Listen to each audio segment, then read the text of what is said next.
મારું નામ પ્રકાશ, અમારા મિત્ર અરવિંદભાઈ ટપુડિયો, રાજેશ મેર અને મારી ક્રિટિકલ સિચ્યુએશનમાં આ તમામ મિત્રોએ સાથ સહકાર આપ્યો છે.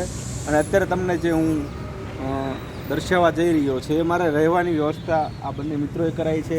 તો આપણે આગળ સફર કરીએ. ચલો મારી જોડે.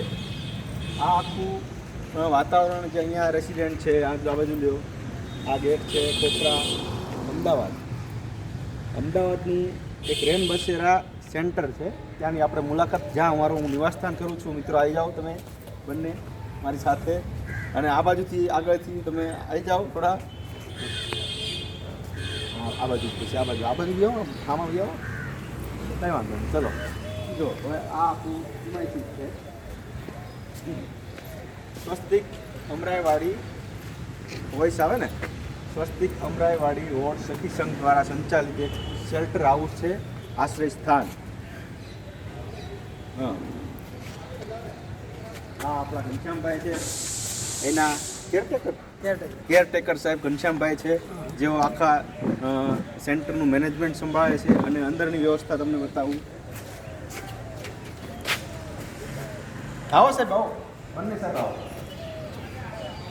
હવે અંદરની વ્યવસ્થા બતાવું છું. ચલો, અહીંયા રહેવાની વ્યવસ્થા છે.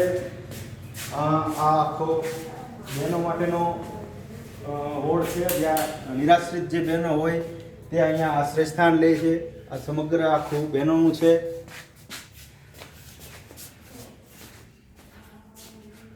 હવે આગળ જઈએ આપણે. આવી જાઓ.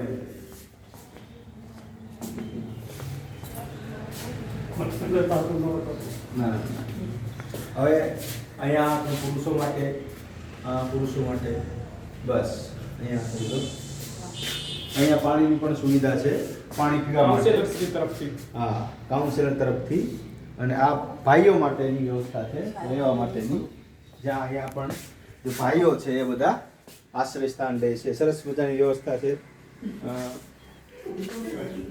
અહીંયા જો આ ઉપર નીચે બંને બાજુ બેડ હોય, આ રીતે ઓશીકું, કવર, ચાદર, ને આમ તકરીબન 40 થી 45 બેડ અવેલેબલ છે અહીંયા, જેમાં પોતે પોતાનું કામ કરી અને સાંજે શાંતિથી આરામ કરે અને પોતાનો નિર્વાસ સ્થાન કરે છે. રોજની કેપેસિટી કેટલી?